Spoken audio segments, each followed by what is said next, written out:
Queridos irmãos e amigos da Primeira Igreja Batista em Dourados, hoje é tempo de pensar no Salmo de número 55. E eu gostaria de propor então que esse salmo fosse analisado da seguinte maneira: do verso 1 ao verso 5, nós temos a ênfase na tristeza.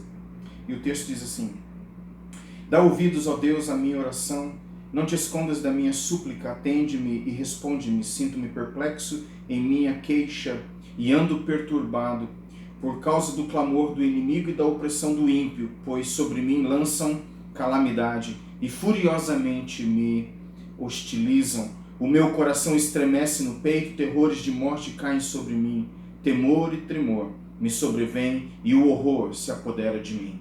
Então, nesses versos de 1 a 5, nós temos a ênfase nessa tristeza de alma por tudo aquilo que está acontecendo ao redor do salmista e para com o salmista através daqueles que falam de maneira opressiva contra ele. Dos versos 6 ao verso 8, nós temos um outro aspecto, o aspecto da fuga. E assim esta vem como proposta para aquele que se sente tão abatido e tão triste de alma. Versos 6 ao verso 8 dizem: Então eu disse, quem me dera ter asas como a pomba, voaria e acharia descanso. Eis que fugiria para longe e ficaria no deserto. E depressa eu me abrigaria do vendaval e da tempestade. Então aqui nós temos esta fuga intencionada, provocada pelo sentimento de tristeza e pelo abuso que tem sido feito contra o salmista. Dos versos 9 ao verso 14, uma outra realidade associada a tudo isso, que é a realidade da traição. Versos 9 ao verso 14 dizem: Destrói, Senhor, e confunde os seus conselhos, porque vejo violência e conflito na cidade. De dia e noite andam em volta dela, nas suas muralhas, e dentro delas reinam a corrupção e a maldade. Há destruição no meio da cidade, das suas praças não se afastam a opressão e o engano, porque não é um inimigo que me afronta. Se fosse, eu o suportaria, nem é o que me odeia que se exalta contra mim, pois dele eu me esconderia. E aí você então tem nos versos 13: Mas é você, homem meu igual, meu companheiro e íntimo amigo. Juntos nos entretínhamos e íamos com a multidão à casa de Deus. E aí você tem a dor da traição. Não é somente o salmista sofrendo a opressão de pessoas estranhas, de inimigos, mas a traição que vem dos próprios amigos, com quem um dia valores tão sublimes como a casa do Senhor e a adoração a Deus estavam incluídos. E assim nós temos dos versos 15 ao verso 19 um outro aspecto, e ele é o de isolamento. Que a morte os assalte e vivos desçam à sepultura, porque há maldade nas suas moradas e no seu íntimo. Eu, porém, invocarei a Deus, e o Senhor me salvará. À tarde, pela manhã e ao meio-dia, farei as minhas queixas e lamentarei, e ele ouvirá a minha voz.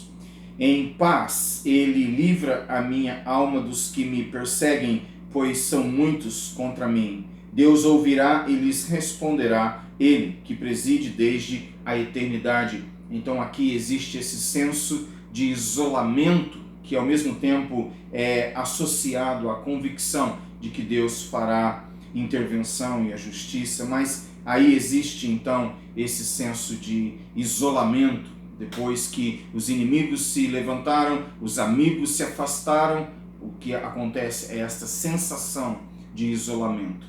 Porém aqui, muito associada a este diálogo íntimo com o Senhor Deus, ou seja, o amigo mais importante está próximo. Dos versos 20 ao verso 23, nós temos o salmista falando de cansaço. Tal homem estendeu as suas mãos contra os que tinham paz com ele, violou a sua aliança, a sua fala era mais macia do que a manteiga, porém no coração havia guerra, as suas palavras eram mais suaves que o azeite, mas eram de fato espadas afiadas. Lance os seus cuidados sobre o Senhor e ele o susterá. Jamais permitirá que o justo seja abalado. Tu, porém, ó Deus, os lanças na cova profunda. Homens sanguinários e fraudulentos não chegarão à metade dos seus dias. Eu, todavia, confiarei em ti. Então, você tem no Salmo 55, nos versos 20 ao verso 23, esta expressão de cansaço que vem mais uma vez conjugada com a esperança de fortalecimento da parte do Senhor.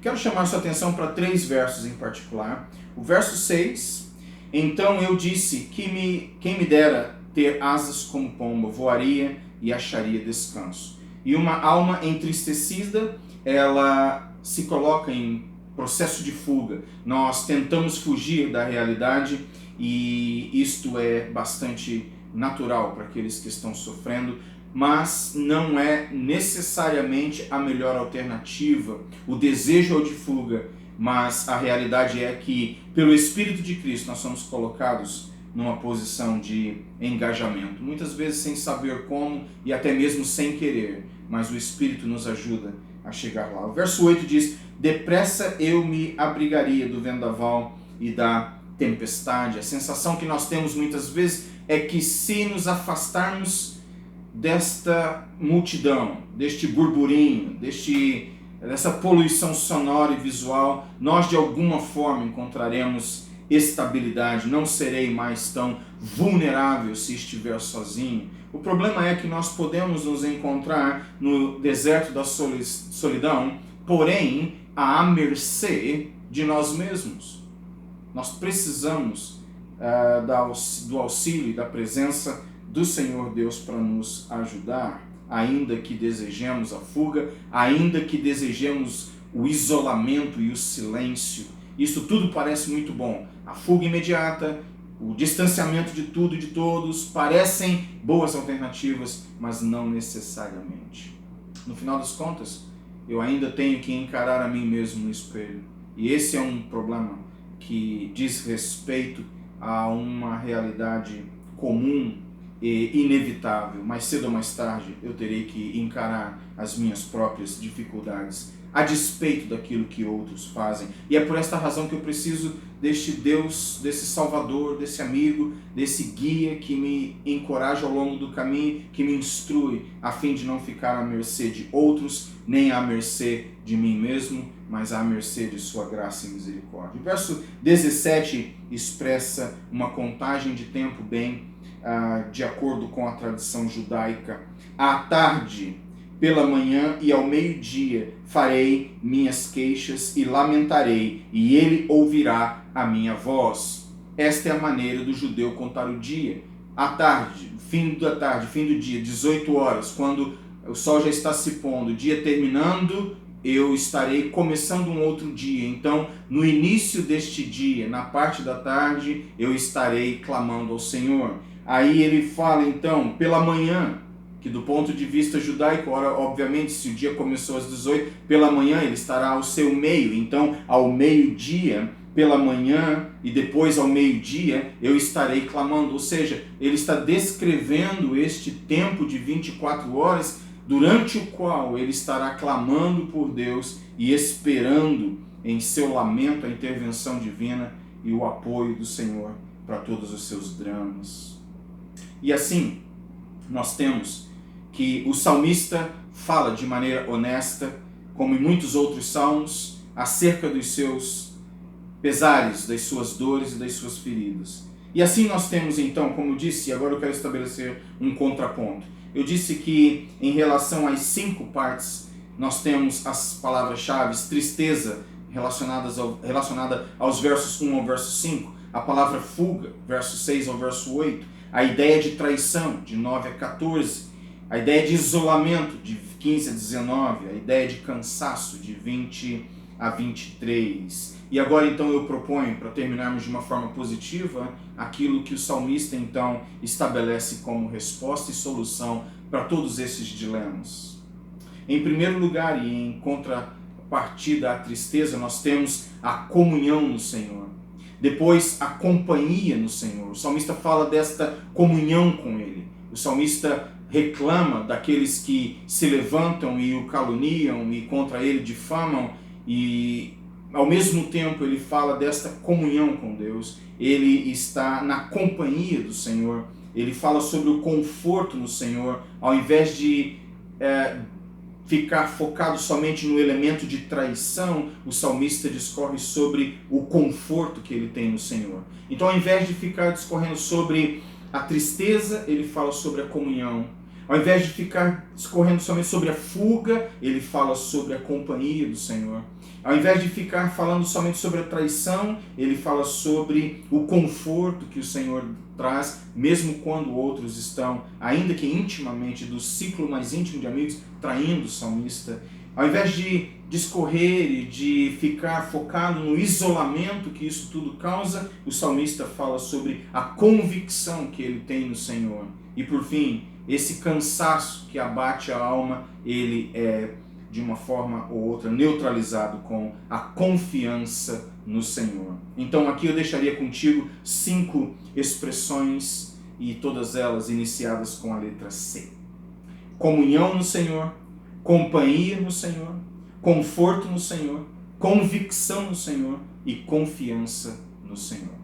Tudo isso o salmista está experimentando da parte de Deus, ainda que ele viva os seus dramas e os seus lamentos. Quero chamar sua atenção para a segunda epístola de Paulo a Timóteo, no capítulo 2, do verso 10 ao verso 13. Por esta razão tudo suporto, por causa dos eleitos, para que também eles obtenham a salvação que está em Cristo Jesus, com a glória eterna. Fiel é esta palavra. Se já morremos com ele, também viveremos com ele. Se perseveramos, também com ele reinaremos. Se o negarmos, ele, por sua vez, nos negará. Se somos infiéis, ele permanece fiel, pois de maneira nenhuma pode negar a si mesmo. Que Deus abençoe a leitura da sua palavra e que nós possamos encontrar nele e em nossos corações a verdade do Senhor se tornando prática todos os dias, e que para este fim o Deus Trino de Israel nos ajude. Oremos. Senhor Deus e Pai, nós te agradecemos pelo conforto que o teu Santo Espírito traz através da leitura da tua palavra. E pedimos, ó Pai, que tudo aquilo que foi o lamento do salmista, e é muitas vezes parte ou até mesmo a totalidade do nosso lamento, que possa ser de igual maneira compartilhado com o Senhor em oração, em fervente oração, esperando pelo Senhor tarde, manhã e meio-dia. Ó Deus, que durante os dias das nossas vidas, esta semana, até que o Senhor Jesus Cristo volte ou o Senhor nos chame, que tenhamos esta convicção de que no Senhor nós temos tudo aquilo que precisamos para superarmos e para suportarmos e para assim vencermos todas as dificuldades e tribulações pelas quais passamos. Sê conosco, tem misericórdia do seu povo, aqui e ao redor da terra, hoje e para sempre. É a minha oração, no nome santo de Jesus Cristo. Amém.